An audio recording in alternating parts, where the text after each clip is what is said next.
malas. Buenas noches, público que no me... Buenas o malas, porque con el humor que llevas... No, hoy ya no voy a renegar. ¿En serio? ¿Lo juras? ¡No! Ya renegó. No lo juro. No, ya, no, ya atento, por favor, ya. ¿Cómo que? ¿No dijiste que no ibas a renegar? No dije eso, dije, no quiero renegar. No, dijiste no voy a renegar, todavía Sí, pero luego mientes. dije, no puedo, ¿verdad? No voy, y luego digo, no. No, que no mentir estaba entre tus No, principios. Mis promesas no, mis promesas serían otras.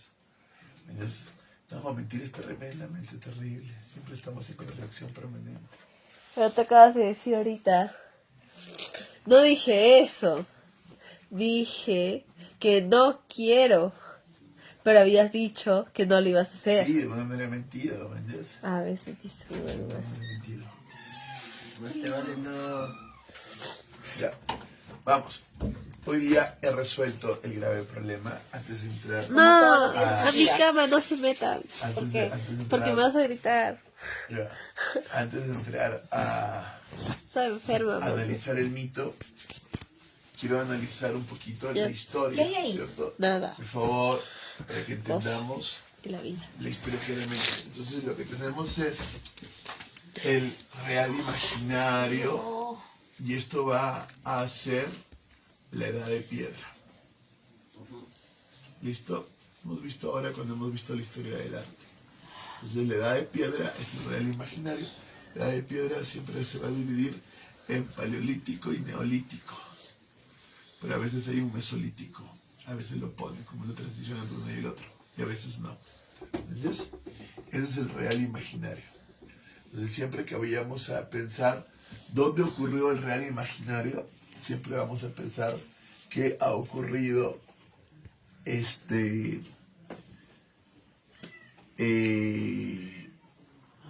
en varias culturas, norte de África, Mamá te sur está de diciendo Europa, que le abras al Medio gato. Oriente. Sí, súbele. Háblele, un ratito, háblele. Es que no puedo pararme porque me está doliendo las piernas. Me está doliendo un huevo. ¿El avestruz? Ya. Y ya gruñó otra No vez. quiero negar, no quiero Pero, negar. si contar el mar aún no se ha explorado todas las dimensiones del planeta, ¿no? Contar el mar, claro. Pero se Pa. ha explorado todo, no se ha explorado todo. El mar. No, el mar es No que el pero- cuerpo y la mente están todas las conectados, civilizaciones que no sé no, qué. siempre hay una que No, dimensión. pueden ¿Qué? haber ciudades que No, todavía toda no la hayas tierra descubierto en la ya se Tierra. No, mi amor, el mar no. El mar No, no sin se contar puede. el mar. Sin contar el mar, toda la tierra. Claro, pero tú entiendes ¿Te que la acuerdas que tierra Nueva está como Zelanda debajo fue del mar. descubierta recién en el siglo XX? Creo que sí. Se supone que por los satélites sí, se supone que sí, pero puede haber tierra debajo del mar, puede haber, no sé, todavía hay sorpresas siempre. Entonces tenemos todo el paleolítico, el mesolítico y el neolítico, eso es muy importante. ¿Dónde ocurre? Ocurre casi donde van a ocurrir luego las civilizaciones, de alguna manera. Pero antes de esto, tenemos el fuego. Aquí inicia la cultura con el fuego. Todo inicia con el fuego porque al final el fuego nos permite estar en un centro y tener que transferir energía. Y esa energía que se transfiere se va a convertir cada vez en un lenguaje cada vez más sofisticado. Y esto nos va a llevar a la pintura, al real imaginario y a todo lo demás. El fuego es lo principal, es como el nacimiento de la cultura y de la conciencia. El fuego nos lleva a la conciencia. El fuego nos permite comer cosas ya más cocidas, sobre todo carne. Antes comíamos más que todo raíces y demás. Desarrollar mayor el cerebro, protegernos de los otros animales, pero también rompe el ecosistema y todo nuestro instinto, porque ya no podemos relacionarnos con los animales. Ya los animales nos tienen cierto miedo. Y también la naturaleza está siendo totalmente alterada por el fuego. Entonces, ¿cómo se descubrió el fuego? Eso es una vaina. Porque uno dice, Circula muchas cosas. sí, salió pero la cosa es cómo... No, lo más creído es el rayo. No, pero la weá es cómo lo pudiste hacer tú. Porque han visto siempre en los programas de aventureros cómo hacen el fuego. Es una vaina. Es muy ¿Tú crees que simple. simplemente haces chispitas? No, Posiblemente tienes que hacer juego de tratando de paciencia. romper una semilla, al colisionar con otra roca, salió una chispita. Mi amor, chispita no hace fuego. Tanto todo le trae a hacer fuego. Es una Tienes chispita. que estar Es que haciendo... yo hago el Pero esa es la del froce, palito. roce, Tú sabes esa luego de tengo las que piedritas. tener seca. No, igual. La piedrita es todo un roce. La roce, piedrita roce. tienes que estar a Tengo que cada tener rato hierba haciéndose con la seca, piedra. Tengo que soplar la hierba seca. Tengo que luego poner y luego vigilar el fuego. Tú dime, hijita, ¿qué ibas a decir? Que nos contó que el fuego se creó a través de un accidente Ya, pero se me... y que se había quemado como no sé, que se habría abierto el fuego y ahí se lo habían llevado a sus casas antiguas que eran, creo que eran,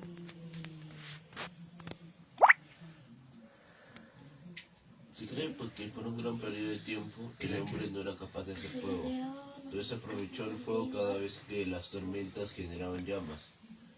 Ya, eso puede ser, Kai, pero igual... Y eso- luego posteriormente recién entendió cómo generar fuego. Ya, pero eso de generar fuego es toda una vaina. Porque entiende que yo no puedo haber generado fuego, al menos de que primero no lo puede hacer una persona. Tiene que haber hecho una comunidad a fuego. No es tan fácil. Y segundo, necesitas paciencia. Y alguna técnica más desarrollada. Y saber que así vas a hacer fuego. ¿Qué? Y saber que va a salir fuego. Eso no puede ser por accidente, como dice Kai. O sea, puedes darte cuenta por accidente. Pero generarlo tú, no es cualquier cosa. No es que lo viste, ahora lo generas. No, ¿cómo lo generas tú, tío? ¿Cómo te das cuenta que haciendo esto? Y luego, es una técnica... Un mocoso bastante estuvo difícil. jugando con las rocas y ¡pum! No, es que eso es lo que no es el fuego. No nace así. No nace así. Tienes que haber tenido una técnica y poder reproducirla. Es una vaina. Y para eso ya has tenido que tener cierta conciencia. Entonces, ¿qué fue primero? El fuego o la conciencia, pero es que se retroalimentan otra vez. Hay que haber una retroalimentación, pero sí es bastante... Papá, yo recuerdo cuando era pequeña, cuando se me ocurrió hacer fuego, utilizando las piedritas. Nos habíamos quedado full tarde chocándolas y no nos había salido hasta ahí. Claro, no, es muy difícil. Usar la espirita es muy difícil. Muy difícil. Porque una chispita no basta, ¿no? Para nada. Muy bien, el fuego viene del real imaginario y luego viene, de hecho, la edad de los metales. La edad de los metales, lo que vamos a llamar el tiempo axiológico, donde todas las civilizaciones van generando escritura y demás, y entramos a la edad antigua, y acá se produce lo que es el real simbólico. ¿Dónde? ¿En qué cultura se produce el real simbólico? La mesopotámica. No, ahí estamos en la edad de los metales. Claro, en la mesopotámica se está produciendo también un real simbólico, tienes mucha razón, porque ahí vamos a tener las leyes y vamos a tener todo. De hecho, podríamos tener en Mesopotamia como la base de la cultura. De hecho que sí, pero ¿cuál es el problema? Que no llega el real simbólico, diríamos, desde una visión artística a su punto clásico. No llega a la formulación total. No llega a lo que realmente luego va a ser la base de toda la cultura. ¿Entiendes? No llega a Mesopotamia, pero podríamos decir que sí, porque Mesopotamia, Egipto son los centros culturales más importantes. ¿Entiendes? Esos son, por lo menos hasta ahora. Ahora se ha descubierto hace poco que no, que en Creta había ya una cultura, una civilización más antigua de lo que se creía. Entonces aquí también las investigaciones que son cuestiones abiertas están ahí cruzando información y no está claro. ¿Entiendes? Pero lo que sí podríamos decir claramente que el real simbólico se desarrolla a su punto máximo, llega a su culmine en la cultura. Griega. Claro que hay. Vamos, Bayuska, atenta. Mi amor, siéntate, hijita, si no vas a estar atenta. En la cultura Pesa. griega. Ahora ves la pregunta, ¿sabes? En la cultura griega. Es loquísimo, Kai. Porque mira lo que tenemos en el real simbólico en la cultura griega. tenemos la base mitológica. Nada como las mitologías griegas. Aunque lo cierto es que hay toda una mitología que viene de los persas, que está entrecruzada con la mitología babilónica mesopotámica, que están tomando los judíos y que mucho después va a llegar a Grecia en la época helenística. Pero la mitología griega es increíble. O sea, hay todo un real simbólico para hablar de una mitología que luego de alguna manera va a ser tomada, y eso está ahí bien cuestionable, en el Nuevo Testamento y sobre todo cuando hablamos de los deuterocanónicos. Entonces, sí hay un real simbólico mitológico que de alguna manera es tomado en toda la cultura occidental, que de todas maneras va a ser tomado en todo el arte y demás. Entonces, luego, hay toda una cultura artificial de música, de pintura, de teatro, de arquitectura. Aquí se llega al arte clásico. ¿Me entiendes? Entonces ahí viene el real simbólico. En la No cultura escuché griega. música griega. ¿Qué? Nunca escuché música griega. Claro, solo si tiramos. No nos llegan a nosotros, ¿no? Porque no hay un registro grabado. Pero sabemos que hay. ¿Qué? Si no nos llega a nosotros, la música griega antigua de ese periodo clásico no nos llega a nosotros. No creo que haya ninguna posibilidad de reproducirla. No, que yo sepa, no. Aunque está la escala, ellos hacen la escala pentatónica, la escala de Pitágoras. Ellos hacen la escala musical de Pitágoras. Pitágoras es el primero que reflexiona sobre la escala musical en la cultura occidental. ¿Me entiendes? En fin, y tenemos la poesía, y acá los mitos, ¿no? Y que se convierte en poesía. Tenemos el teatro, tenemos el arte, tenemos también danzas, tenemos, en fin, tenemos... Tampoco vi danzas griegas. Pero de ahí nace el teatro, de las propias danzas griegas. Eso inspiramos Pero también tienen los ágoras, ¿no? No son las leyes. No, luego viene la cuestión filosófica. ¿Ves? Aquí viene el real simbólico total con nuestro amigo Sócrates, Platón y Aristóteles, como el real simbólico, la base de lo que luego va a ser toda la filosofía. Es aquí donde se logra el arte, la filosofía y la religión. Porque yo imagino, a ver, tú dices, los judíos tenían una visión humanista. Kai. ¿Los judíos tenían una visión humanista? Yo creo que no. Vamos, Kai, acá. No, claro, yo también pienso que no. ¿Tú qué dices, Kai? ¿Los judíos tenían una visión humanista? ¿A qué te refieres con visión humanista? Claro, que al final ponían en el centro al hombre. No, porque primero es Dios para ellos. Claro, primero es Dios. Mientras que los y hay que griegos ser sí son santo. humanistas. En cambio, la visión Kai, por favor. Ahí es muy gracioso. Hasta Sí, Zeus yo sé, es pero humano. Ahorita no, estás súper atento. Si estás haciendo huevadas, distraes a todos, hijo. No solo te distraes tú. Mira cómo mira la pulga. Ya, mi amor. Entonces, Kai, no me vas a renegar. La visión, No fui yo, fue el gato. la visión judía. Kai, no, de verdad que no me pongas en mal humor que estoy en buena onda.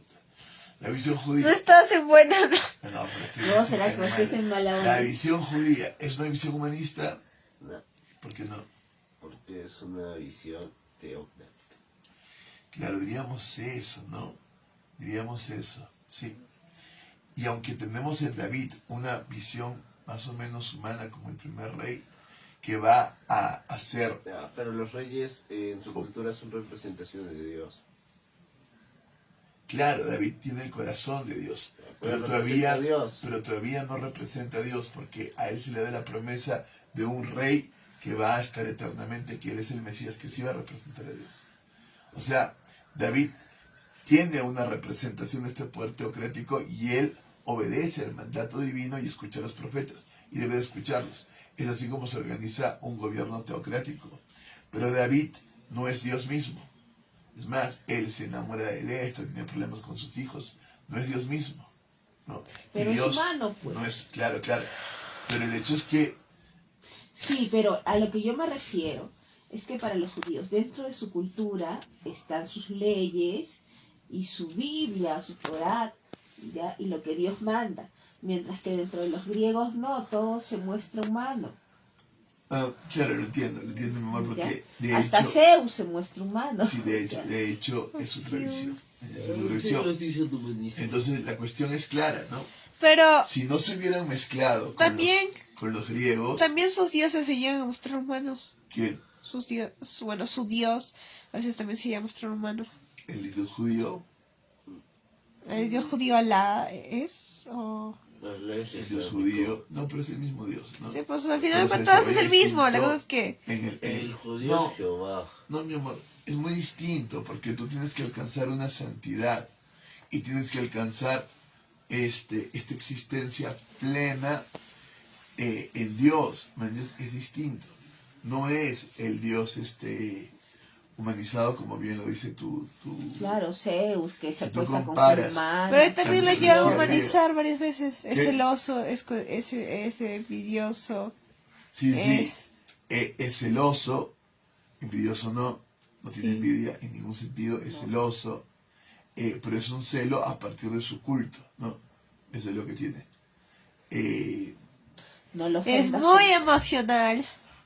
Sí, tiene toda una cuestión emocional permanente, pero aún así todo es el omnipotente. También muy dramático y exagerado en varias Es cosas. el omnipotente, no, sí, es emocional, es iracundo, es celoso, sí.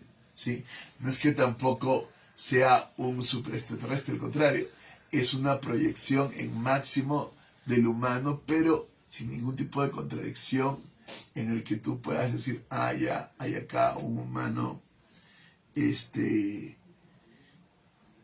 dividido, ¿no? No, lo que hay es una unidad que se reclama como uno y que te pide Si toda tu alguien te... transferencia. Si, ¿cómo era? Si alguien te da una cachetada en la otra mejilla. No, pero estamos hablando del Antiguo Testamento primero. No estamos hablando de Jesucristo. Cuando ya se une y viene toda la cultura de la mitología griega, eso los cristianos nunca lo van a admitir. Tienen un montón de contradicciones. No, cuando ya se une los cristianos a los griegos, ya tenemos en Cristo a un Hércules, ya tenemos en Cristo a un humano. Claro, no es Hércules. Pero no es si un Hércules semidios. ¿cuál es la diferencia entre Hércules y Sansón? Hay mucha diferencia, porque Parece Hércules mucho. asciende, en cambio Sansón desciende. Pienso que Sansón está perdiendo la gracia divina por su desobediencia. Hércules está redimiéndose por haber matado a sus hijos con los 12 trabajos. Es muy distinto. ¿Me entiendes? Y la cuestión es que Hércules ya marca una glorificación del hombre. Y en Cristo tenemos el hombre glorificado. Solo que no es el hombre que ha ascendido como semidios, es Dios mismo. Es distinto. Pero de todas maneras, ya hay una visión del hombre glorificado que no teníamos antes.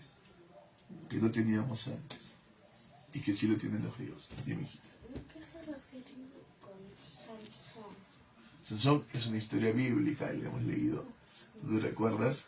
De un hombre elegido por Dios, donde se le da mucha fuerza, él no tiene que cortarse el cabello como un símbolo de nazareno. Ya, muy bien.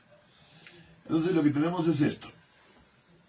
La base de la religión va a estar de alguna manera en lo griego, porque lo revelado cristiano es una síntesis de lo helenista, aunque digan que no, se ve un poquito más claro en los libros de deuterocanónicos. Aquí los cristianos van a decir, se van a las escrituras y dirán que no. La cuestión artística también es claramente griega, y en el Renacimiento lo hemos visto, vuelven a los temas y a las mitologías griegas. Bueno, no hemos visto todavía, pero bueno, ahí está la escuela de la academia, que más que el cuadro de Rafael, ¿no? Pero también vuelven a un montón, la Venus de Botticelli naciendo y demás. La filosofía, no me digas, pues, los griegos la inventaron. ¿Me entiendes? La filosofía los griegos la inventaron. ¿Me entiendes? Y también tenemos a Euclides. Se inventaron porque tenían esclavos. Claro. Y porque tenían esclavos también inventaron la mitología, también inventaron el arte, a ese punto al que llegaron ellos, también inventaron la ¿Y por qué filosofía. tenían y esclavos? también Porque tuvieron la eran ciencia. excelentes soldados. Haciendo también un trabajo matemático deductivo, ¿no? Y ahí está la geometría de Euclides, la clave de toda la geometría. ¿Entiendes? También estará Arquímedes, ¿no? Con toda la ingeniería y demás. Entonces, tenemos toda la base. de lo que va a venir después está en el real simbólico. ¿Entiendes? Toda la base está en el real simbólico griego. Claro, el real imaginario en la cultura occidental va a ser lo judío. ¿Entiendes? El mito lo va a dar lo judío. Pero el real simbólico lo va a dar el griego. ¿Entiendes? Y esto va a venir en un cristianismo y vamos a llegar al espíritu absoluto. ¿Entiendes? Esto es real simbólico, real imaginario. Vemos al espíritu absoluto. El espíritu absoluto lo da Cristo. ¿Entiendes? Y si llega al espíritu absoluto, se va a fundar la Iglesia Católica Universal. Ahí está el espíritu absoluto. Muy bien. En el arte, el espíritu absoluto se va a dar en todo lo que hemos visto, lo paleocristiano, lo románico y lo gótico. ¿Qué es un paleocristiano? Hemos visto ahora el paleocristiano, que es el primer cristianismo. En la filosofía vamos a tener a Plotino y vamos a tener sobre todo a San Agustín como espíritu absoluto. Antes lo poníamos distinto. Pero si estos son los reales simbólicos, el espíritu absoluto está acá.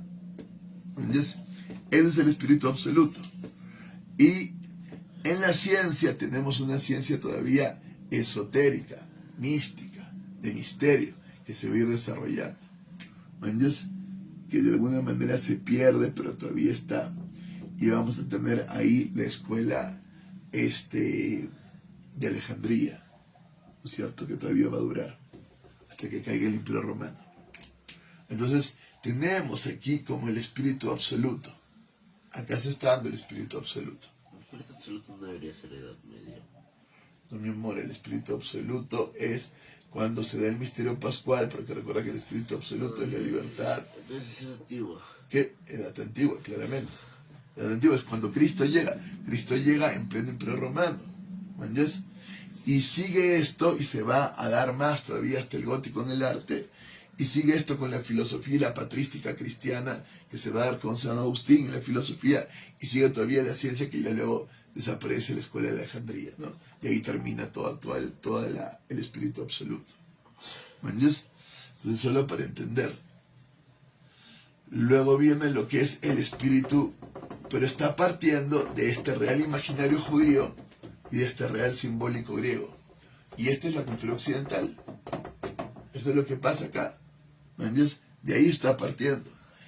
Ya, la cuestión es, ¿las demás culturas llegaron al espíritu absoluto? Oye, tengo que cagar.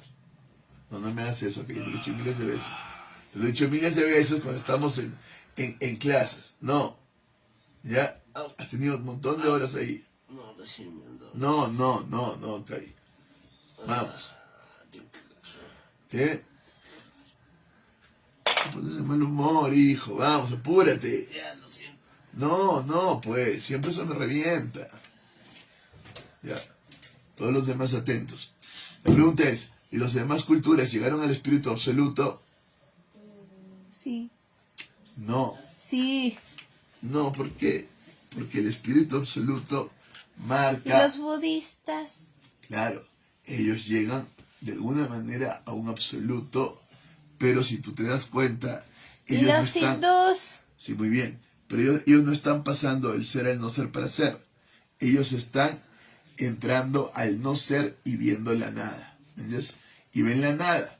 Y como ven la nada, quieren superarla. Pero la superan en un proceso de encarnación, de transmigración del alma. Es distinto. ¿Entiendes? No llegan a ver tú una resurrección. Ellos se encuentran con la nada. Esta es la cuestión. Que al estar en este real simbólico, en lo griego, el misterio dionisiaco, el misterio griego, es un misterio que lo que quiere es existir en la vida. ¿Qué quiere decir existir en la vida? Que Vivir no la se vida quiere con todo. negar la vida, como lo negaría alguien que está en el proceso del Dharma, salir de esta vida, para ver otra vida X en otro lado o para trascenderla, sino que lo que se quiere más bien es que esta vida se alargue. Hay un amor por la vida, a tal punto que la vida tiene que ser eterna. Eso no está muy claro en los judíos. Luego, recién, en el libro de Daniel se habla de una resurrección. Los judíos se pelean mucho si hay resurrección o no. Porque los Recuerda que griegos cuando sí tienen Pablo, una vida eterna, no entiendo. cuando Pablo dice, ¿hay resurrección o no hay resurrección? Y ahí se pelean unos con otros. Los judíos no lo tienen claro. ¿Entiendes? ¿Quién lo tiene claro? Los cristianos. Pero ¿de dónde viene este anhelo de vida totalmente ¿De los eterna? griegos? De los griegos. Porque los griegos lo que querían era tomar de una fuente para tener una vida que siga existiendo. ¿Esa no era la fuente de la juventud? No, todavía no era la fuente de la juventud. Hay una fuente que te permite una existencia. Luego se va a llamar fuente de la juventud y demás. Pero al final lo que ellos quieren es la prolongación de esta vida. Porque ellos aman esta vida. Claro, es más complejo porque Platón te pide salir de la caverna y ya no estar en esta vida. Bueno, todas Es las más fuentes de la complejo. juventud y está acá al lado que son los baños termales. Es más complejo, ya, pero no se trata de los bienes termales, mi amor. Se trata de realmente tener una existencia plena. ¿Me entiendes? No es el Dharma hindú. Ahí también hay diferencias con el taoísmo, porque el taoísmo también busca una vida inmortal, pero en un wu wei, en una no acción, mientras que el dionisiaco es una voluntad de poder que quiere existir permanentemente. Existe en la memoria de los otros haciendo actos heroicos como guerrero, pero también luego quiere existir. Ellos toman conciencia de que en el Hades son solamente alma sombra, pero luego ellos quieren superar esto. Quieren tomar la sangre de los otros para seguir existiendo. Es otro sentido, ¿no? Que es cuando va Odiseo y les da la sangre, porque lo que ellos quieren es existir. ¡Ay, vamos! Entonces,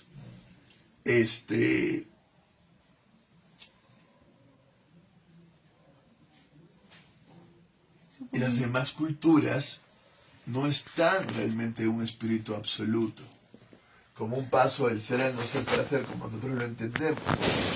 Están más bien en un antiespíritu, en el cual lo que buscan es estar en la nada, porque en la nada lo que yo tengo es conciencia y no me dejo atrapar. ¿Y los taoístas? No me dejo Los atrapar. taoístas también. Claro, los taoístas también están en una nada, si te das cuenta, porque ellos están en un wu wei. ¿Me entiendes? Sí. En un wei, aunque aceptan esta existencia de mucha mejor manera que los hindús, pero, y no le intentan trascender, pero están igual en una nada. ¿Y los confucianistas en qué están? Los confucianistas son simplemente, que no es simplemente, porque es lo más importante que ha habido en China, para muchos es mucho más importante que el taoísmo, es una doctrina moral, ética, de respeto a la autoridad, Sí, por respeto eso al sí que Estado, está, porque no está en que es nada, la base de la pero... estructura china. Yo respeto al Estado y a la autoridad y me encanta Pero ellos sobre en qué eso. están porque no está en nada. ¿Qué? Pero... Claro, es que ellos no tienen una visión ontológica tan profunda.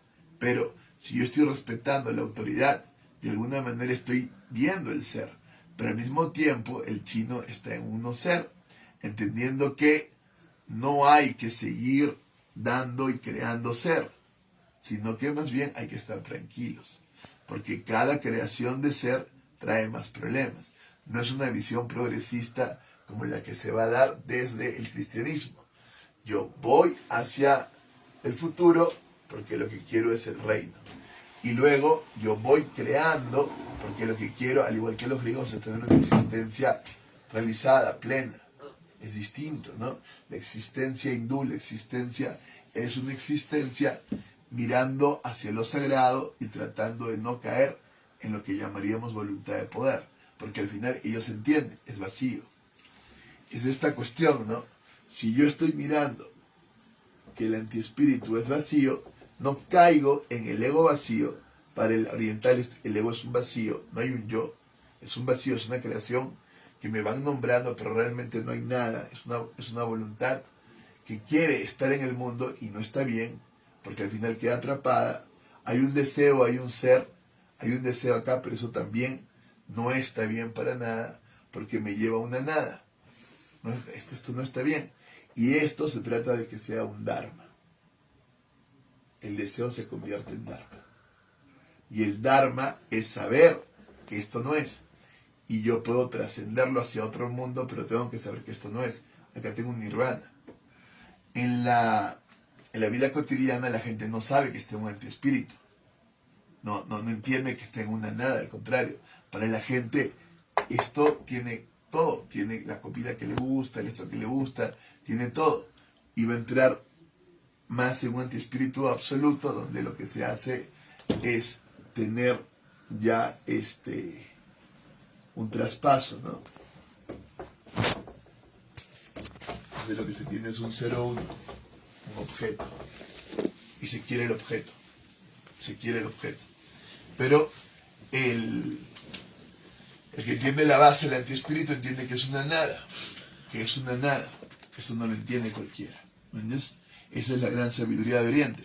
Entonces nosotros podríamos decir que Occidente empieza en el espíritu absoluto y Oriente en el antiespíritu absoluto. Y es una cosa muy loca, ¿me entiendes? Porque uno empieza en el ser y otro en el no ser, ¿me entiendes? Eso es lo que podríamos decir hablando metafísicamente. La cultura occidental es la del ser, la cultura oriental es la del no ser, ¿me entiendes? ¿Qué pasa con el no ser? Pareciera que la que Yo- más éxito tiene es la del no ser. Entre comillas, vamos a ver. ¿Qué pasa con el no ser? Porque actualmente la cultura de Oriente es cada vez más decadente. Claro, porque hay un problemas serios. Pero ¿qué pasa con A comparación de la nuestra. El factor que se vivencia en Oriente ¿Qué dices? contra el capitalismo. Claro, contrario, porque yo en el capitalismo lleno la nada de un montón de cosas. Y la idea de Oriente es que esto es nada. Y si es nada, no debo de caer en ella, ¿me entiendes? Cuando Occidente toma la nada, al contrario, dice Nietzsche, esto es nada, qué bueno, voy a la nada con todo, ¿me entiendes? Es distinto. Pero Nietzsche lo hace conscientemente. Él dice, esto es nada. Teresa, por favor, esto es nada. Pero Nietzsche dice, voy a la nada, ¿me entiendes? Oriente no, se supone que esto es nada. Es a lo que no debo de quedar porque quedo atrapado en cosas que no son, ¿me entiendes? En cosas que no son. ¿Qué pasa con la nada? ¿Se puede hacer historia con la nada? No, porque no hay producción de ser. No paso del ser al no ser para ser. No paso, no revelo, no me interesa. Entonces, a mí lo que me interesa es revelar la nada, como en la película este monje budista que le pinta a parejas cachando, se ven en el fuego y las parejas son muertos. Estoy revelando la nada, como para que no caigas en el deseo. Creo que sí vimos esa película. Claro, no claro, me acuerdo. claro. Mientras que Solo me para un acuerdo de griego esa escena. tú ves parejas copulando, cuerpos hermosos, y tú quieres eso. Es vida. Es vida, es vitalidad, es la voluntad de poder. Pero el oriental te dice, no, esto es sufrimiento, esto es dukkha. ¿Me entiendes? Es distinto. Y el problema de la nada es que no haces historia.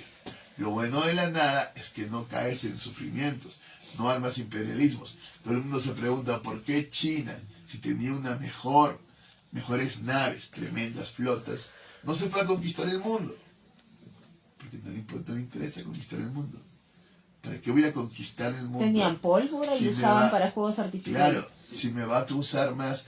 Tenían Los pólvora, europeos ¿para se qué? apoderaron de la pólvora. Yo con la nada puedo crear cosas. Sí. Claro, porque la nada es la base de la creación. Tengo la nada y de pronto estoy en Las nada cosas con las nada y me doy todo. cuenta de todo, ¿me entiendes? Porque me doy y empiezo a crear y empiezo a componer cosas. Como no tengo ningún modelo de ser, que así las cosas deben de ser, estoy en la nada, puedo empezar a crear un montón de cosas. Los chinos serán muy creativos, pero no tengo la posibilidad de que esto tenga mayor valor que la nada. Es simplemente otra cosa que he creado, en la nada. Oye, ¿Entiendes? pero si cuando Marco Polo se llevó la pólvora a Europa, lo convirtieron No, nomás. en armas. Claro. No es así que Marco Polo se llevó la pólvora, porque no están así. Pero Luego a de los hecho, tallarines, por lo menos. no están así. Pero de hecho, sí hay indicios de que todo esto viene, no directamente por Marco Polo, viene de China de alguna manera, ¿me entiendes? Sí hay indicios. Ahora en las últimas investigaciones que esto realmente viene de China. Entonces lo que tenemos es que yo puedo crear, pero lo que no puedo hacer es historia, una construcción espiritual de sentido. Entonces es muy difícil decir que los chinos tienen el espíritu absoluto, porque no pasan a un ser de una vida eterna, tienen más bien el antiespíritu absoluto. ¿Me entiendes? Junto de distinta manera que los hindúes, claro, que van a ser los budistas y los jainistas. Entonces son dos culturas tan distintas, pero ni los hindúes hacen historia, ni los chinos hacen historia, ni nada. Su visión sigue siendo sagrada y lo que ven como futuro es caos, desorden, porque lo ven con la nada, no ven ahí mayor sentido. Son los cristianos que ven sentido.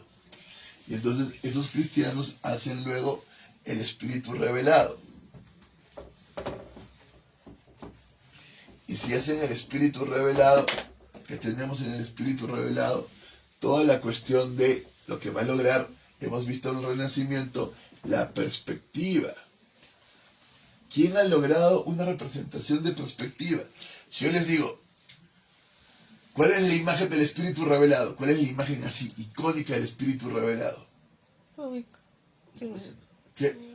Tú dirías la última cena, es posible, pero no creo. ¿No es la de... la del corazón rojo y azul? El paraíso. No. ¿No es la del corazón rojo y azul? ¿Cuál corazón rojo y azul? Donde está Jesús teniendo el corazón. La de Dios con Adán. Claro, esa. Ah, Claro que sí, porque Dios representa el 101, que es el Génesis, la creación, y si lo ven, Dios representa un cerebro, se ve la figura y parece un cerebro, da la idea de un cerebro. Y toca con el dedo, pero no toca, porque al final lo que se espera es que el hombre acerque el dedo, hay un espacio entre el dedo de Dios y el dedo del hombre, y es una invitación para que el hombre de alguna manera toque, se atreva a recibir el toque de Dios, por lo menos se acerque, y está el hombre en el 010, ¿no?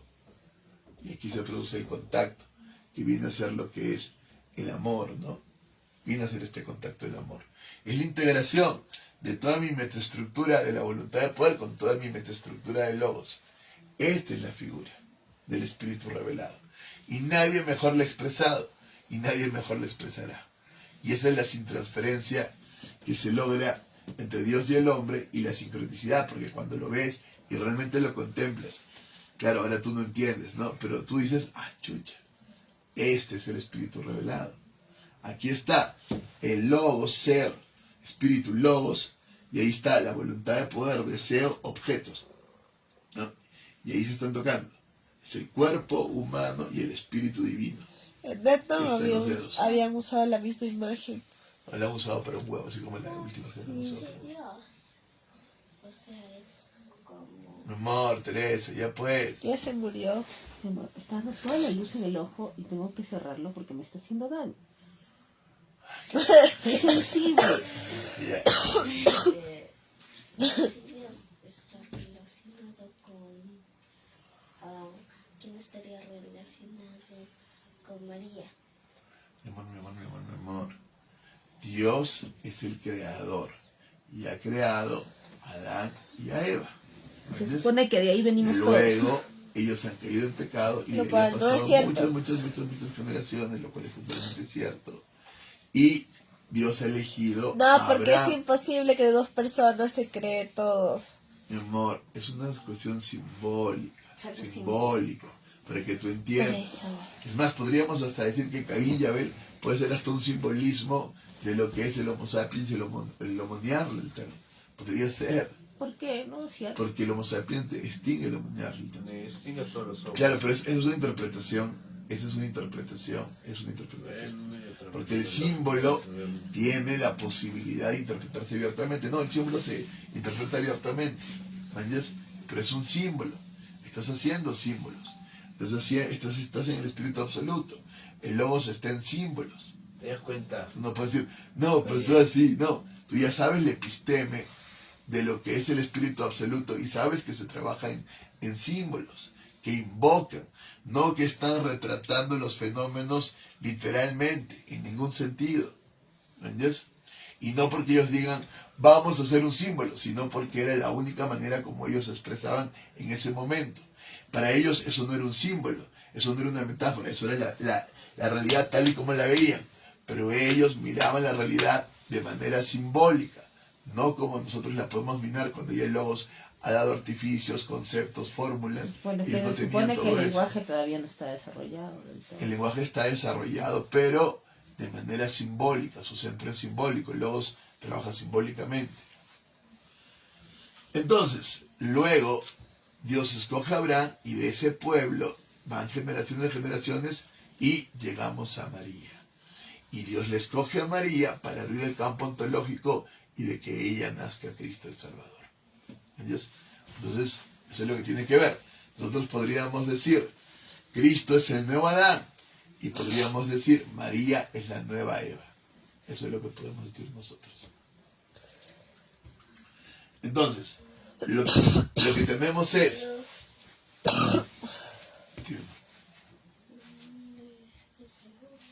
Salud. Entonces, lo que tenemos es esto. Se da el Espíritu revelado. Ahora, se da el Espíritu revelado en otra cultura. Sí. A la cultura se da el Espíritu revelado.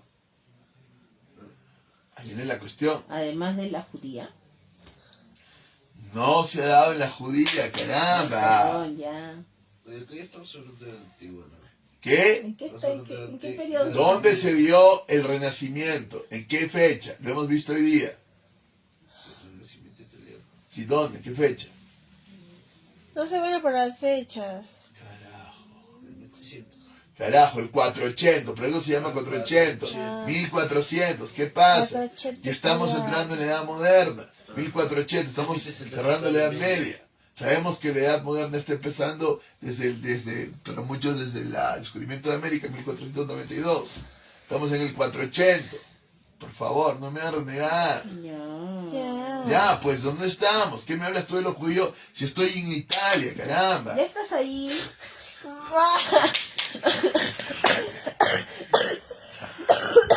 Vamos a hablar los pulmones. Entonces, estoy en el 400 italiano. Ay, La pregunta es, ¿se da el Espíritu revelado en las demás culturas? Miren, el Espíritu revelado me revela esta estructura.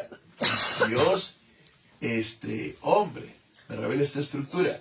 Pero no solo me revela esta estructura, sino que pone al hombre ya en el centro en relación con Dios. Es Dios hombre. ¿Ya? Luego ya el hombre va a ser el centro total, pero es Dios hombre. Y hay una relación casi de igual, Dios-hombre, que solo se da en la visión cristiana, padre-hijo. ¿Me entiendes? Por igual. Es otra cosa. ¿Y en los griegos? No, pues, en los griegos yo no tengo al Dios absoluto.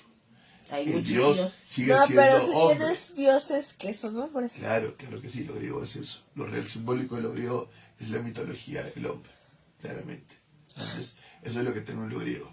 Pero no tengo a este Dios absoluto, que viene del imaginario judío. Tengo este real imaginario judío. Si vemos a Dios lo vemos como el Padre y todo lo que tú quieras, pero al final se ve como la gran voluntad de poder omnipotente. Es el imaginario judío. Y tengo al Dios, que este Padre, Zeus, con un montón de... y luego se va a convertir en el Hijo y el Padre cristiano. ¿Me entiendes? Pero es distinto. Entonces la cuestión es, tenemos en las demás culturas un espíritu revelado.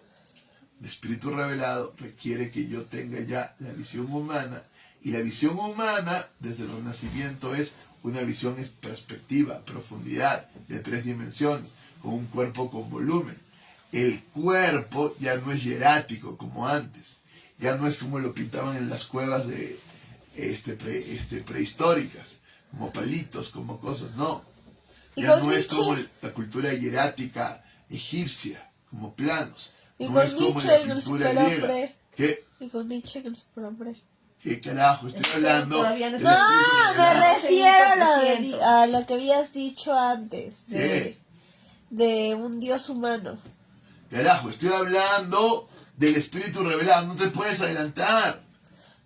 Carajo, Nietzsche viene con el antiespíritu, estoy hablando del espíritu revelado.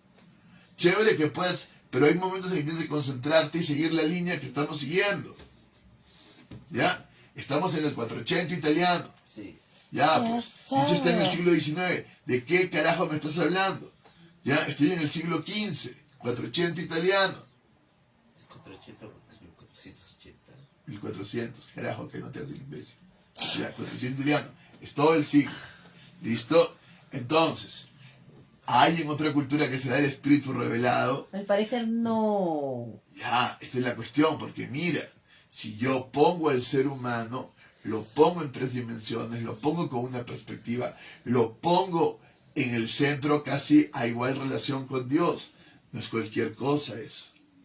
Estoy yendo con un sentido humanista. Hay un sentido humanista en la cultura china, realmente no. Hay un sentido humanista en la cultura hindú, tampoco. No, es trascender.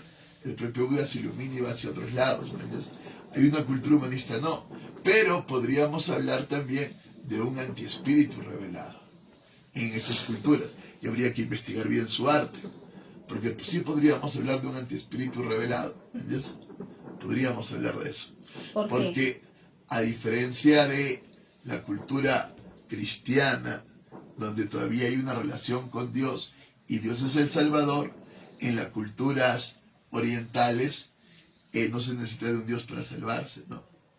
Y estás tú tomando conciencia de ti mismo, que no es ti mismo, sino más bien de que tu Atman no es real, no existe, tu alma como Atman no es, tu yo no está.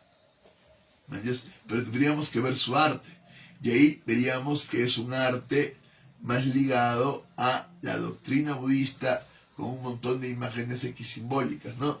La clásica imagen simbólica, que es, ahorita no se me viene,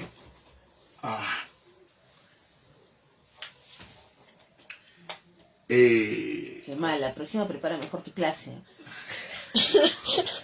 carajo, viene con este cuadradito donde viene un infinito, ¿no? Hay como un infinito, y la conciencia un infinito. No. Es que es distinto. Y podríamos equipararlos a No sé de qué cuadro me estás hablando. Ya, lo vamos a ver luego. Ahora no. Ahora lo vamos a ver luego. Vamos a ver luego las imágenes simbólicas del budismo, ¿no? Que son las bases de su arte. Así como esta imagen, que es la imagen clara del cristianismo, en la Génesis. Podríamos hablar de un antiespíritu revelado. Podríamos hablar que hay un desarrollo en ese sentido. Pero el ser antiespíritu no es un desarrollo progresivo ni histórico, para nada. Para nada. Vamos. Luego tendremos el espíritu subjetivo, ¿cierto? Y el espíritu subjetivo, ¿dónde estará? El espíritu subjetivo estará dado por la pregunta de nuestro amigo Descartes, de qué no puedo dudar. Si les pregunto a ustedes, ¿de qué no puedo dudar? ¿De qué existes? No, ¿de qué no puedo dudar? Contra puedo dudar de que existo, ¿sí? Yo no puedo dudar de que no puedo dudar. ¿No puedes dudar? No, yo no ¿De que puedo no puedo dudar. dudar? No, Sí. tú puedes no dudar, no es así la fórmula. Yo, ¿de qué no puedo dudar? ¿De qué dudo? Exacto, de que estoy dudando. Porque al preguntarme, estoy dudando. Esa es la fórmula. Y si estoy dudando, estoy pensando. Pero si no puedes Por- dudar de que dudas, entonces ya estás dudando. No, yo no puedo dudar de que en este momento estoy dudando. ¿De qué no puedo dudar? De que estoy dudando, de que estoy pensando. ¿De qué no puedo dudar? Voy a ver, puedo dudar de esto, puedo dudar de Claro otro, que puedo puedes dudar de dudar esto. de qué dudas. ¿Puedo dudar qué? Claro que puedes dudar de qué dudas. Podríamos Sí, ponerlo más complicado. Pero lo que yo no puedo dudar es que en este momento lo estoy haciendo. Dudando, y dudar es pensar. Es decir, al Pero si mismo en ese tiempo momento estás de que dudando me hago la y pregunta, dices que no puedes ya dudar, estoy entonces pensando. ya estás sudando. ¿Qué es eso? Dudar es un término humano y todo lo hecho por el hombre puede ser dudado. Sí, tú puedes pensar que dudar es un término humano, pero dudar es una acción, que quiere decir que estás pensando. Por lo tanto, no puedes dudar de que estás pensando. ¿Y cómo estás seguro que dudar quiere decir que estás pensando? Porque es la acción en la cual yo pongo ¿Y eso dos. qué lo dice un diccionario? No, mi amor, en propio Si lo dice pensamiento. el diccionario Yo quiere estoy, decir... ahora yo si lo ha diría, hecho el no, hombre. ahora yo diría, Si estoy lo ha hecho el haciendo hombre, quiere decir que una está comprobado. fenomenología, que sus La meditaciones pregunta es, metafísicas, ¿para qué una dudas? fenomenología. ¿entiendes? Para lograr una certeza, para lograr un principio, Pero para si lograr siempre dudas. ver O sea, solo el que dónde- duda e investiga. Claro, claro, claro. Y el que duda está pensando. Por lo tanto, mi principio es en el propio pensamiento. Por lo tanto, cogito ergo sum, pienso y luego existo. ¿Entiendes? Y ahí se marca un giro copernicano, porque para la filosofía griega yo estoy pensando el ente, la cosa. La estoy pensando, claro, metafísicamente, desde su ajé, desde su principio, pero estoy pensando la cosa. Ahora yo no, ahora yo estoy pensando mi pensamiento, Papá, distinto, totalmente papá, distinto. dices que el significado de dudar ha salido de tu mente, pero tú eres humano y todo lo que piensa el hombre puede ser dudable. Y por tanto el significado que le estás dando a dudar, yo lo puedo dudar. Si tú vas a llegar a ese punto, llegas a la nada, ¿no? Llegas a no puedo y tú vas a basar la nada. Puedes llegar a eso, puedes llegar a decir, no, el propio lenguaje, el propio pensamiento puede ser una proyección de algo más, que de eso también va a llegar Descartes, pero va a decir, es Dios. Entonces va a poner otra vez su fe en el ser, porque va a decir, yo estoy pensando, pero ¿cómo sé que lo que el mundo me rodea es real y no es parte de mi pensamiento? Porque hay alguien que me ha pensado primero, entonces hay un Dios, hay un ser. Y vuelve otra vez al ser. ¿Entiendes? No se distancia del ser.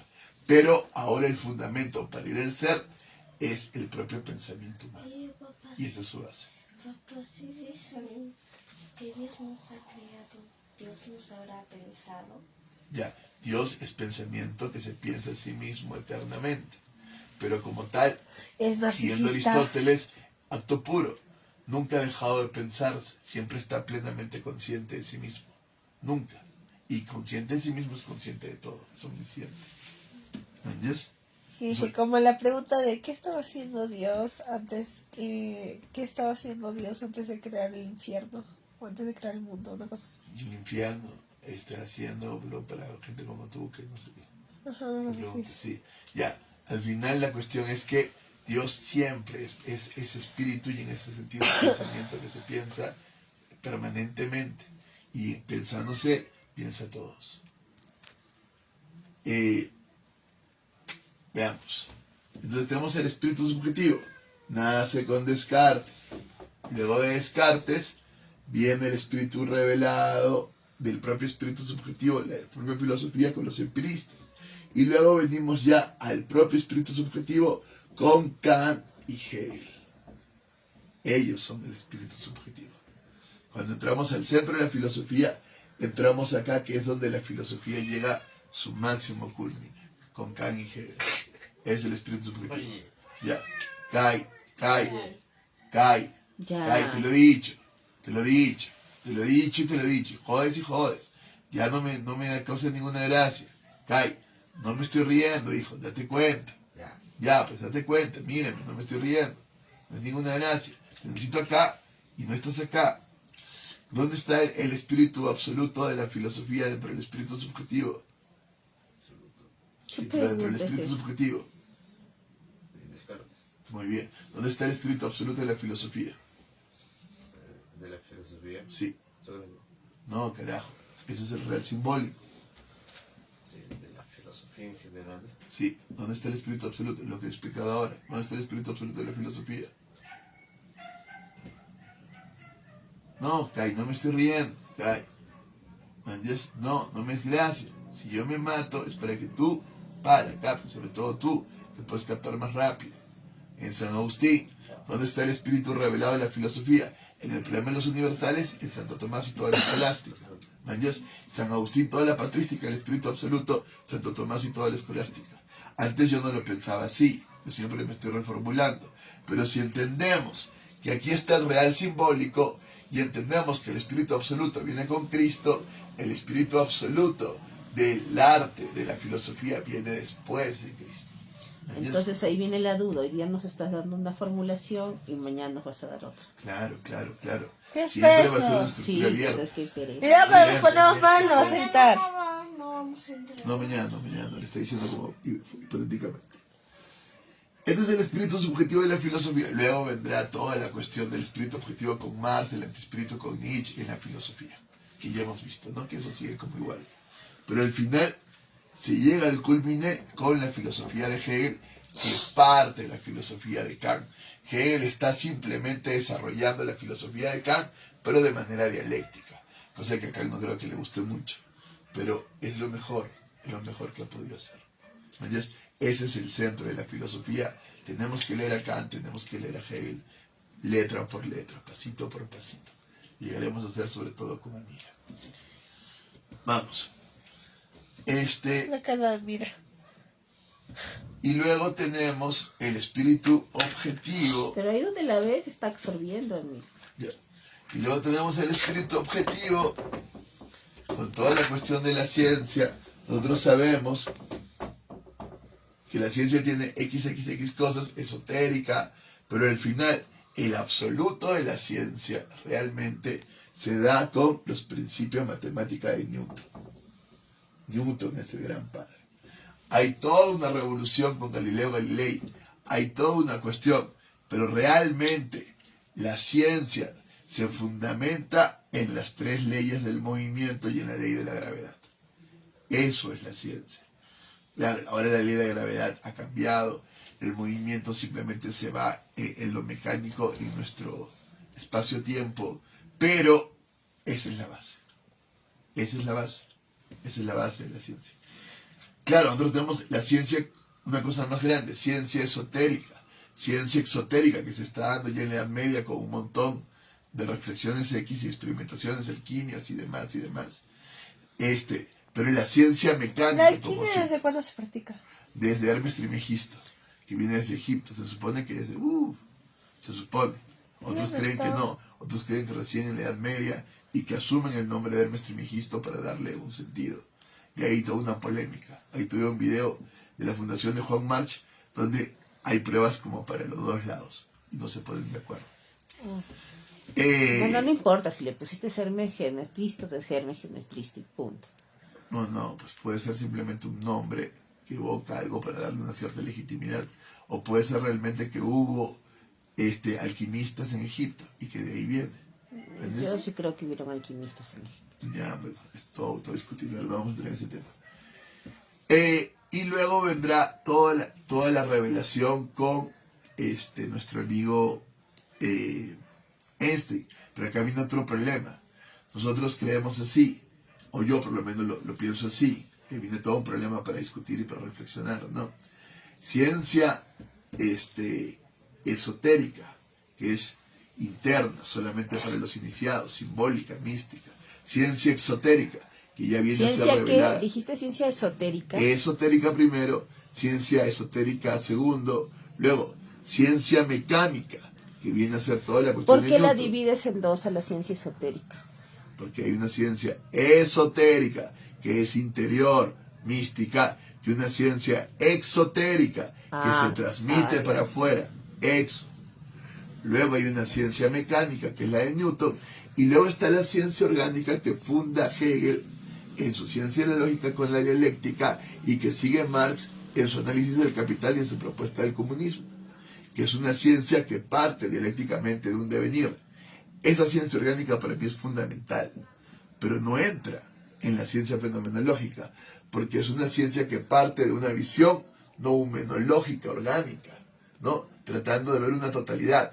Y a la ciencia le preocupa eso porque ellos se van a entender como una estructura abierta. Ellos luchan contra la religión, que es una estructura cerrada. Y lo que más los va a definir es una estructura experimental abierta. Y luego con Popper falseable, ¿no? Que se puede probar, que se puede falsear. O que más bien se puede falsear, pero no Falseable, afirmar. ¿por qué sería falseable? Lo he explicado miles de veces, mi amor. Lo he explicado contigo miles de veces.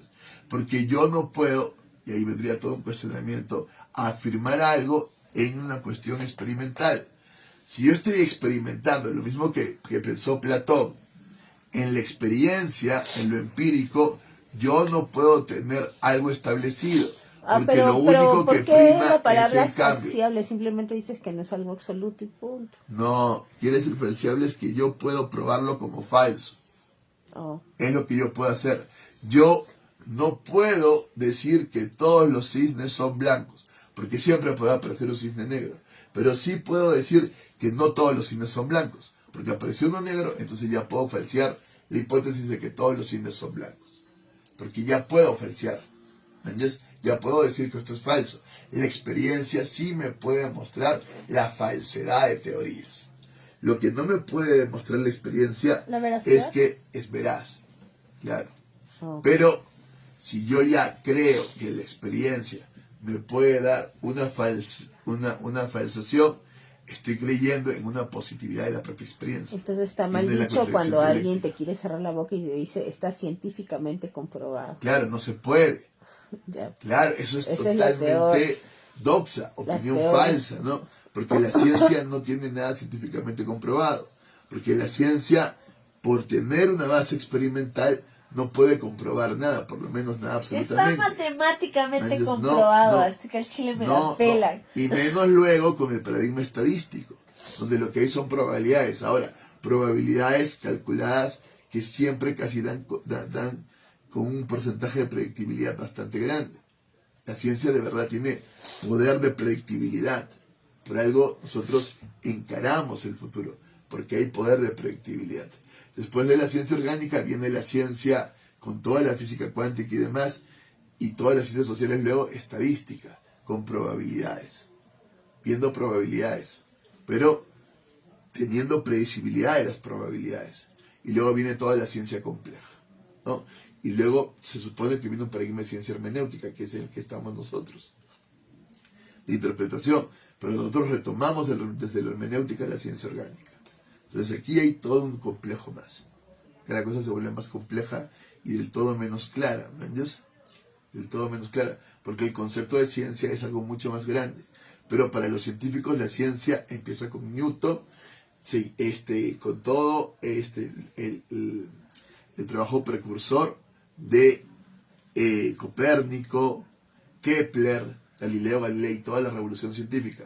Pero al final el gran héroe es, igual que Sócrates en la filosofía, Galileo Galilei, porque es censurado por la Iglesia Católica, es como el Sócrates de la ciencia, pero al final el verdadero documento científico es el principio de matemática de Newton. Pero Galileo fue más vivo, pues. Claro, Galileo siguió trabajando, muy distinto a la filosofía ética y moral, que hay que cumplir la ley hasta la muerte de Sócrates. Muy distinto, muy distinto. Es ciencia, es otra cosa. ¿Me entiendes? Y luego la ciencia orgánica con Marx, con Hegel, que para mí es ciencia, y ahí tenemos un montón de discusión, porque para otros no es ciencia, ¿me entiendes? Es filosofía. Y la ciencia, yo discutía mucho con los marxistas, ¿no? El marxismo no es ciencia, el marxismo, y desde el criterio falseable de Popper no es ciencia, porque no se puede falsear, ¿me entiendes? Yo no puedo probar como falso tu hipótesis de que fue primero el esclavismo, luego el feudalismo, luego... No, eso es una historia, eso es un mito. No hay ni siquiera una hipótesis científica ahí. Estás desarrollando un mito, hay un cuento. ¿Me entiendes? Entonces Popper se burla del marxismo, se burla también del psicoanálisis, se burla porque no ¿Por los qué el encuentra psicoanálisis? falseables. Porque yo no puedo poner en el perjuicio una interpretación. Tú estás diciendo que esto significa esto por el complejo de Edipo, pero eso es una interpretación, eso es un cuento.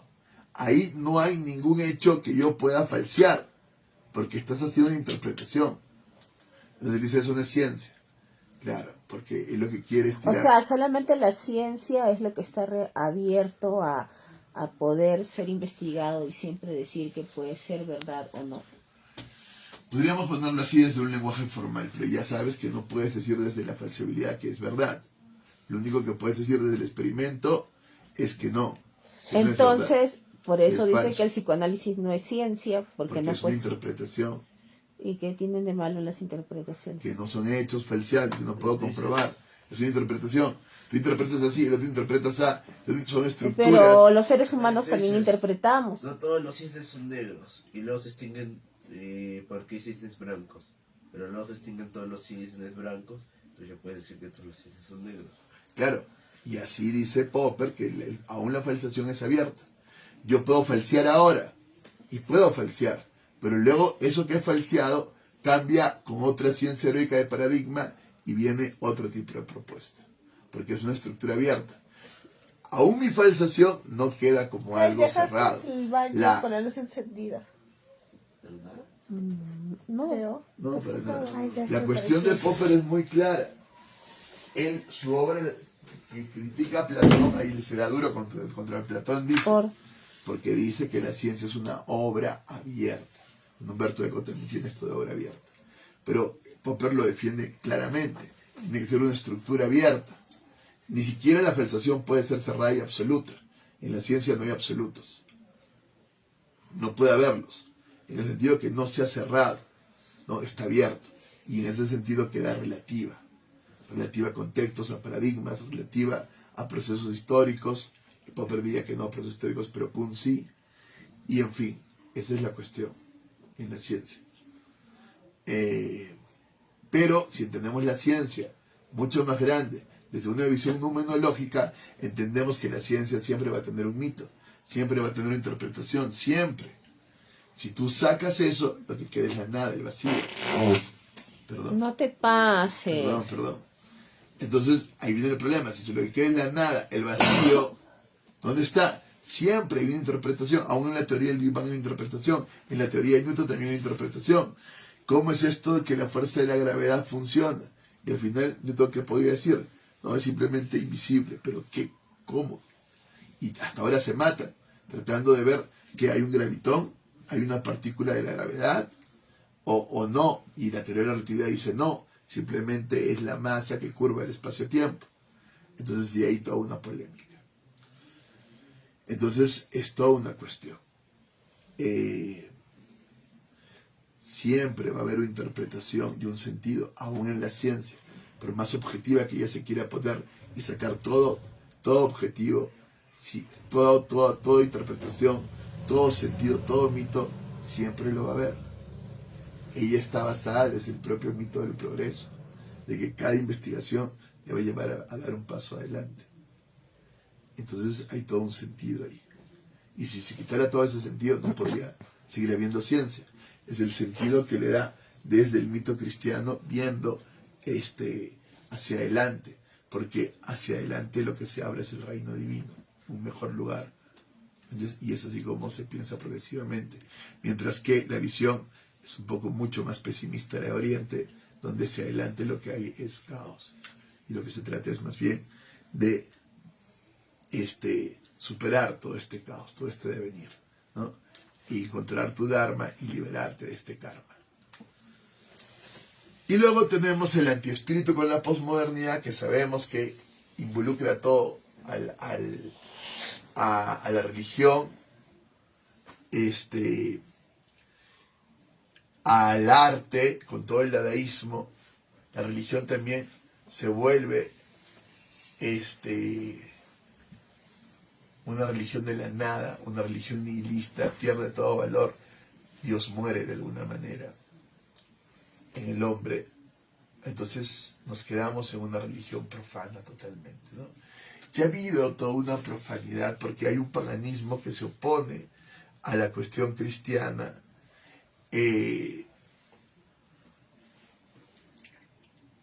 Luego hay toda una cuestión en la época medieval que también es una cuestión mucho más profana. Hay que también ver la cuestión del Islam por ahí. Luego tenemos la Reforma, que ya viene una profanación total. Luego tenemos la visión esta marxista, que es también una religión profana, para tratar de hacer un mundo más justo, pero en lo material. Y luego ya viene toda la cuestión posmoderna de un montón de religiones y sectas por todo lado. Es en lo que estamos ahora, ¿no? Y ya con la visión que luego traerá Nietzsche desde la filosofía del superhombre, ¿no? De la voluntad de poder y demás, ya totalmente propuesta. Entonces tenemos en el arte el dadaísmo y tenemos en la filosofía Nietzsche, que va a llevar a la posmodernidad, al postestructuralismo, y que va a llevar el arte a toda la cuestión del arte conceptual, que va más allá de las vanguardias. Van a todas las vanguardias, pero viene el arte conceptual y viene luego toda la cuestión del arte conceptual empírico-medial, experimentación de medios. Y luego tendremos el espíritu desintegrado. Es por el proceso en el que estamos nosotros, donde lo que prima es el algoritmo. Unos se cierran a esta apertura y otros se abren, pero entre ellos, así que también están cerrados de alguna manera, y chocan. El choque es tal que es un choque entre géneros, entre lo masculino, lo femenino, o más que nada, lo masculino dual, masculino femenino, y la cuestión totalmente de transgénero, múltiple, de diversidad total. Entonces, este código dual y esta diversidad que no quiere centrarse en este código dual, hombre, mujer, ser, no, nada de esto. Vamos a la nada, y en la nada hay multiplicidad de transferencias. Y no nos podemos centrar en ningún tipo de concepto, en ningún tipo de símbolo, en ningún tipo de artificio, en ningún tipo de sentido histórico, en ningún tipo de fórmula. Todas las fórmulas se construyen, se complejizan. Todo tiene múltiples maneras de verse. Y eso es lo que hace el campo ontológico. Entendemos que se abre en mayo del 68, pero que viene desde muy atrás. Entonces, eso es más o menos la historia que tenemos para entenderlo, ¿no? Más o menos la historia. Nos quedamos. Esta es la nueva formulación. Tenemos lo real o imaginario en la edad de piedra, lo real simbólico con las primeras civilizaciones y la cuestión de la época axial, donde se logra una espiritualidad hasta lograr el espíritu absoluto. Se va logrando una cierta espiritualidad hasta que por fin se logra el espíritu absoluto con el cristianismo. Y en Oriente el antiespíritu. Pero no me queda claro el proceso de Oriente, porque no se lo puede tener como un proceso lineal, sino como ahora se ven, ¿no? Como ciertas olas que van y vienen. Eso puede ser una mejor imagen en Oriente. Otro tipo de metáfora para ver el proceso. Y no es un proceso histórico. Un proceso histórico requiere una visión progresista. Eso es lo que tiene Occidente, ¿no? Oriente no. Ahora Oriente asume el proceso histórico, pero cuando ya Occidente lo ha perdido. Entonces Oriente dice, sobre todo desde Rusia, yo quiero este proceso histórico y poder lograr, y también de alguna manera China, el proyecto comunista, se supone, ¿no? De una igualdad, de una... Muy comunista. Pero lo cierto es que es más bien un proyecto imperialista, nacionalista y hemisférico de Oriente contra Occidente, ¿no? Pero ahí sí hay una visión progresista, que antes no se tenía. Pero, entre comillas, ¿no? Porque realmente, si el Partido Comunista Chino es un partido comunista, yo soy. Y la visión de Rusia para un progreso a la humanidad no está, ¿no? No, quiere esclavizar a la humanidad. Se pierde con la caída del muro. Entonces, estábamos ayer viendo el primer mito, el mito del arca, ¿no? ¿A Corea del Norte no le debería parecer hipócrita a China? Sí, claro, pero no lo necesita, ¿no? Ahí no tiene interés. Si yo me peleara con China ya estoy muerto. Lo necesita. Pero Es claro, lo único que le mantiene. Corea del Norte está manteniendo, pero así todo, Corea del Norte tampoco es una visión comunista realmente. Es una resistencia mezclado con un nacionalismo, con una especie de idolatría al casi teocrático, casi una cosa monárquico. más compleja. Entonces tenemos el ser primero. Entonces, en la época de Noé, de pronto caen al no ser en la época de Noé. Entonces, se caen en un montón de lujuria y demás, y viene toda la cuestión del diluvio. Ellos caen, aquí caen, hay una gravedad del devenir, y viene el ser, el arca, librada. Esto es lo de Noé. Nosotros ya hemos visto las caídas, ¿no? Para explicar esto. Hemos visto que la primera caída es la caída al pecado. Esta es la primera caída, pecado. Hay una cierta levantada como una promesa de levante de levedad del ser. ¿En qué? ¿En quién? No, pues antes. Una prefiguración del misterio pascual en... No, carajo. No, en lo que es antes. Ya hemos pasado lo de Noé. En el Génesis. Ya, pero ¿dónde cae?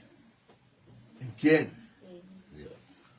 Carajo, por favor. Guayusca, siéntate ya. Guayu, no me respondes nada. ¿Por qué? Porque no me respondes nada, Guayusca. No sé Te qué había estás. respondido. ¿Qué?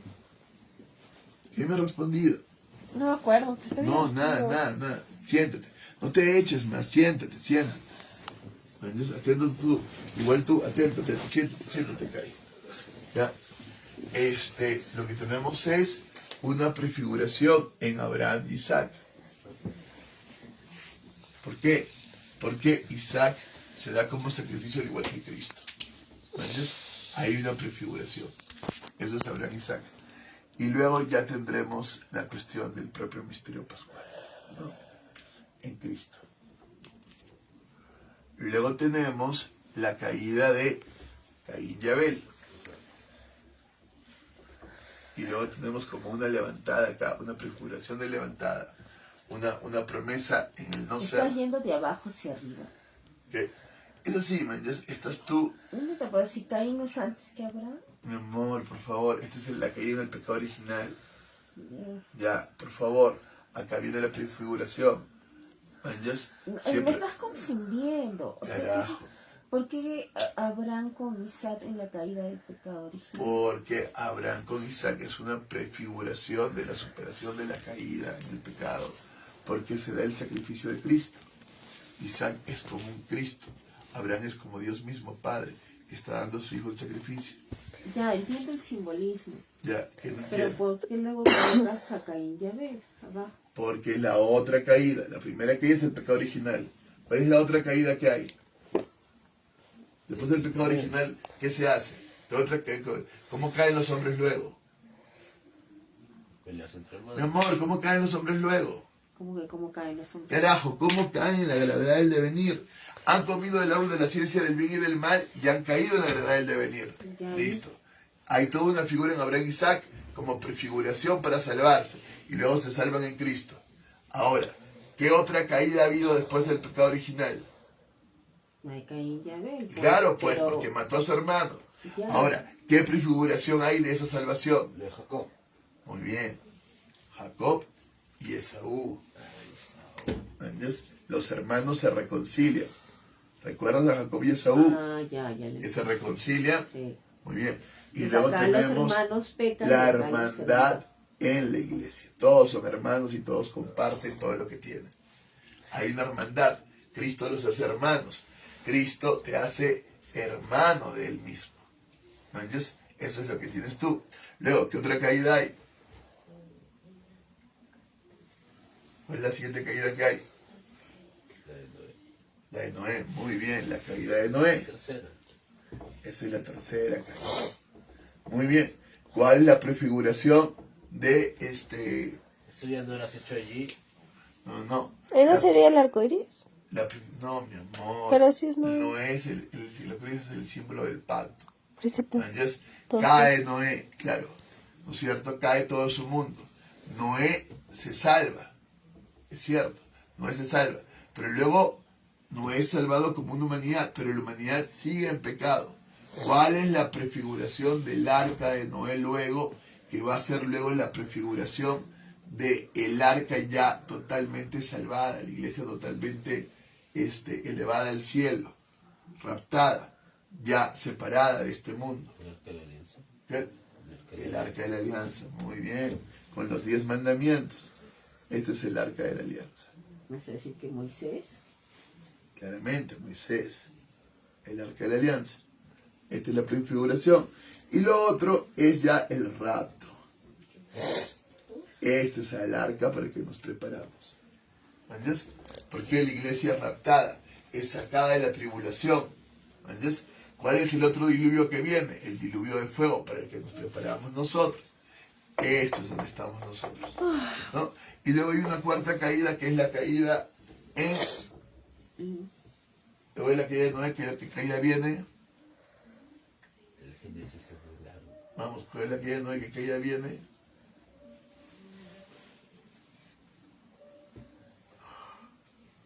Muy mal. La caída de la torre de Babel. Los hombres intentan hacer la torre y son separados. No se entiende Las nadie. lenguas de fuego. Entonces, luego hay una prefiguración de salvación en toda la cuestión de los profetas. Los profetas encuentran el sentido y le hablan a los hombres de lo que ellos ya no pueden hablar porque ya no tienen ningún tipo de concepto o más que concepto de inspiración divina, de sentido divino. Y luego viene la subida con el Pentecostés. ¿Entiendes? Porque en el Pentecostés Todos se pueden comunicar. todos se en pueden distintos idiomas. comunicar. ¿Entiendes? Esas son las caídas en sí. Nosotros estamos trabajando esta tercera. Esta es la tercera de acá. ¿Entiendes? Trabajamos la de acá. La del arca. Que tiene que ver con el conflicto entre lo ético y el deseo, entre el deber y el deseo. Muy bien, este es el primer análisis de este mito. Tú tienes que trabajar este mito. Este mito también se divide en la cuestión de verdad. El arca constituida. Este es el arca de la comunidad. Es el arca que fue el arca de Noé, que es una comunidad del arca. Donde siempre tienen que ser 9. Esta comunidad, ¿qué pasa con esta comunidad? Boyuska.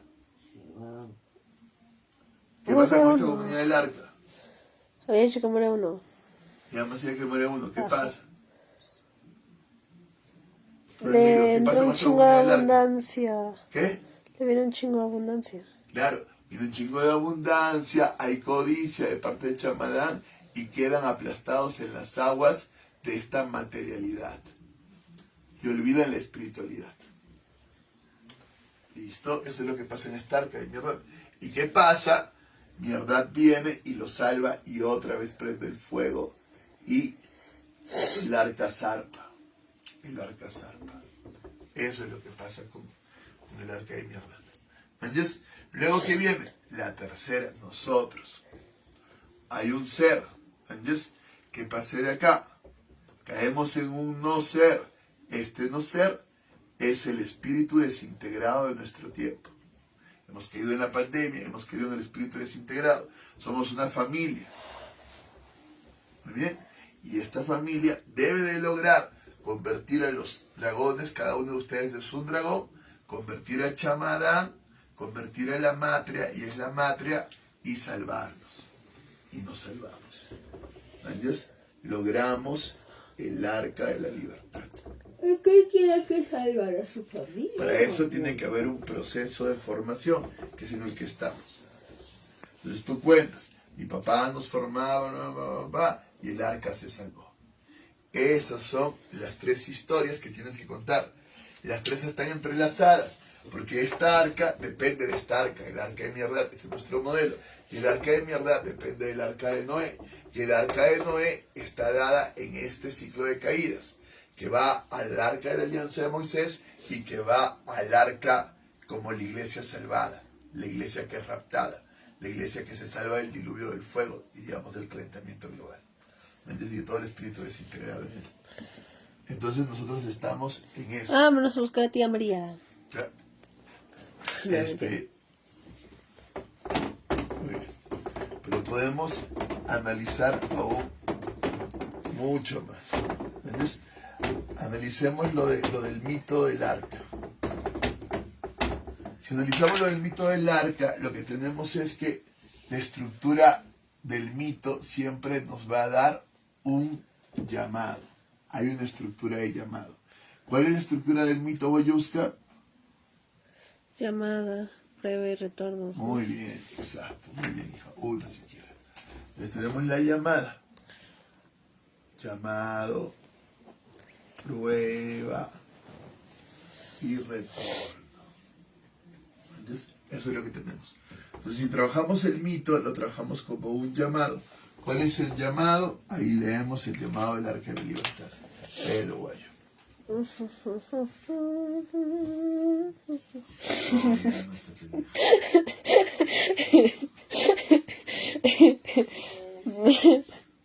Que le quedan solo 5 minutos. Disfruta el tiempo. Muy bien, vamos, ya vamos. Y ya lo hemos leído varias veces. Ya lo he leído varias veces. ¿No? Este es el llamado que tú, Boyuska, tienes que aprendértelo porque no creo que puedas mejorar el llamado. Siempre se empieza con este llamado de la libertad. Ya.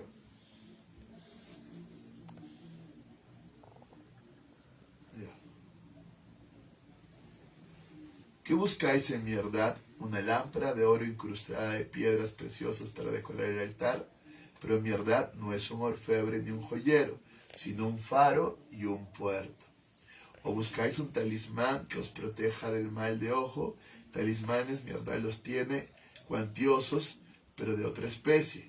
O buscáis una luz con la que podéis caminar con seguridad, cada uno por el camino que le fue asignado. En realidad, eso es muy extraño. Tenéis el sol, la luna, las estrellas. ¿Todavía teméis tropezar y caer? ¿O vuestros ojos son inadecuados para servir de guías? ¿O la luz es escasa para vuestros ojos? ¿Y quién de vosotros podría pasar sin sus ojos? ¿Quién acusaría al sol de ser avaro? ¿De qué valen los ojos que impiden que los pies tropiecen en su camino y dejan que el corazón tropiece? Y sangre cuando anda buscando inútilmente a tientas, un camino. ¿De qué vale la luz que llena los ojos pero deja el espíritu vacío y sin iluminación? ¿Qué buscáis en mi verdad?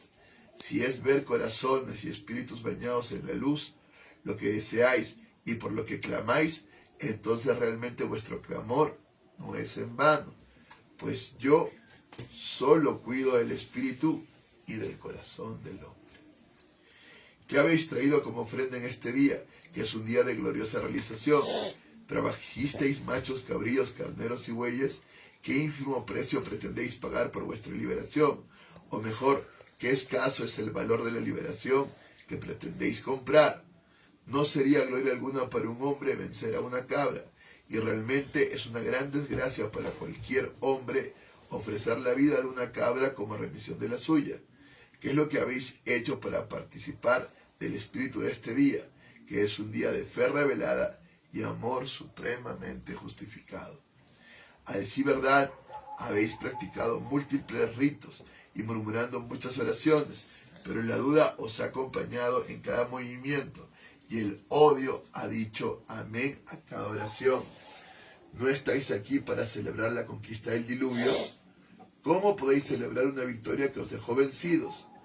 Al dominar las profundidades de su propio corazón, Noé no dominó las profundidades de los vuestros, sino que simplemente os mostró el camino.